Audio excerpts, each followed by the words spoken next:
Hello everyone! Welcome to my channel. Please subscribe and keep watching more details. What did Julie Chrisley eat for her first prison meal? Julie Chrisley's first dinner behind bars has been revealed. Known as the cook of her household, Julie Chrisley will finally get to take a seat as her meals are prepared for her. Unfortunately, for Todd Chrisley's wife, she's been served up prison food. As TV show's Ace has mentioned previously, all eyes were on the Chrisley family yesterday as the day finally arrived for them to report to their respective prisons. Despite now being behind bars, all eyes remain on the Chrisley family, for the most part. There's a pretty even split regarding why fans have their eyes on the Chrisley knows best. Some fans are absolutely gutted by the situation the reality TV family is currently in. Others, however, are just happy that being reality TV stars didn't prevent justice from being properly served. Knowing Todd and Julie Chrisley have lived a lavish and luxurious lifestyle for such a long time, fans are understandably curious to know what their life will look like behind bars. More specifically, fans wonder how it looks for Julie Chrisley to go from being in control of the kitchen to dining on prison food. What did Julie Chrisley have as her first meal behind bars? According to Radar Online, Julie Chrisley's first dinner at Federal Medical Center Lexington in Kentucky was a chicken cheese steak sandwich. Officials at the federal prison went on to tell the outlet they do offer an alternative if the reality TV star is unable to stomach the prison's meat. In substitution for the chicken cheese steak, Julie also had the choice of opting for a bean or pasta salad. In addition to her main entree, Julie Chrisley's first prison meal was paired with carrots and bread rolls. On Reddit, fans noted that Julie was likely to have struggles with her weight from behind bars thanks to the high-fat and greasy prison food. Other individuals chimed in that she would have plenty of free time to exercise to balance the less healthy food choices she's being forced to consume. Moving in a different direction, fans remain obsessed with the fact that Julie was reassigned to a federal prison for individuals with medical needs. As TV show's Ace has previously reported, the reason for her reassignment has not been reported. But fans suspect it could have something to do with her history of breast cancer. Julie Chrisley had always been a woman of taste. Whether she was in her Nashville kitchen whipping up a home-cooked Southern feast or picking out linens for a holiday tablescape, she loved beauty, order, and flavor. But nothing in her curated life prepared her for the clang of a metal tray sliding toward her on her first day at the Federal Medical Center in Lexington, Kentucky. The cafeteria was loud, far louder than she had expected. The sharp scrape of chairs against linoleum and the buzz of dozens of conversations clashed with the metallic rattle of trays. It smelled faintly of bleach, instant coffee, and something unidentifiable simmering on the back burner. Julie's heart thudded in her chest as she accepted her tray. Her manicured fingers hesitated as she looked down at the meal, her very first meal in prison.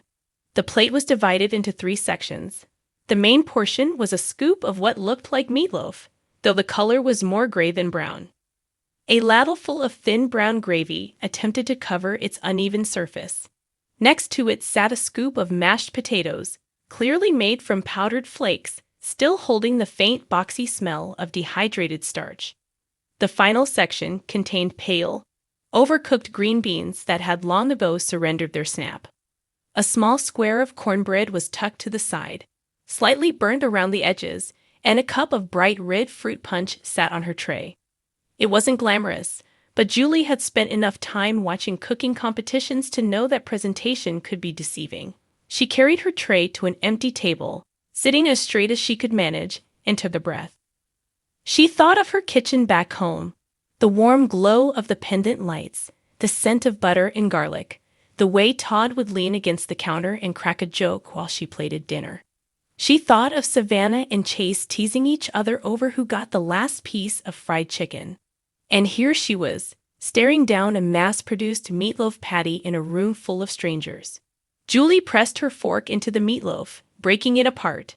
It was dense but held together well enough. It wasn't bad. She took her first bite. Bland, yes, there was little seasoning to speak of, but she detected a faint onion flavor and the salty tang of the gravy.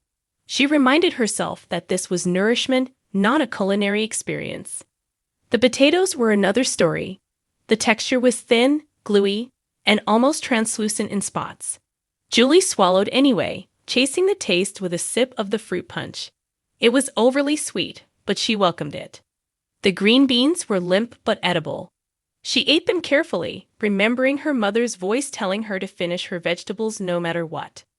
Around her, women were chatting, laughing, and trading parts of their meals. Someone behind her called out, "Who's got extra cornbread?"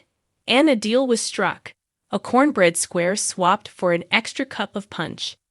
Julie looked down at her own cornbread, its golden top crumbling slightly under her fingers. She took a bite. This was the moment that surprised her most. The cornbread was good, really good. Moist, slightly sweet, with a crispy edge that reminded her of Sunday dinners back home. For a moment, she closed her eyes and savored it, the way she might have savored a dessert at one of her favorite restaurants. It wasn't her grandmother's recipe. It wasn't cooked in a cast iron skillet with real buttermilk and a pat of butter melting into the top. But it was something familiar in a world that suddenly felt overwhelmingly strange. She ate slowly, forcing herself to stay present. She was determined not to let her first meal be a symbol of defeat. Instead, she reframed it in her mind as an act of resilience, her first small step in adapting to this new reality. Later that night, back in her bunk, Julie replayed the meal in her mind. She laughed softly at herself. She had once judged restaurants harshly if their side dishes weren't house-made. She had debated the merits of fresh herbs versus dried on television. And now here she was, grateful for powdered potatoes and a square of government-issued cornbread. She resolved to keep her dignity no matter what the prison served her next. If she could survive her first meal, and even find something to appreciate about it, then she could survive the next day, and the day after that. Her first prison meal might not have been a feast, but it was her first taste of resilience. And in that moment, Julie Chrisley realized she wasn't just eating to fill her stomach. She was eating to stay strong, for herself, for Todd, and for the family who still needed her.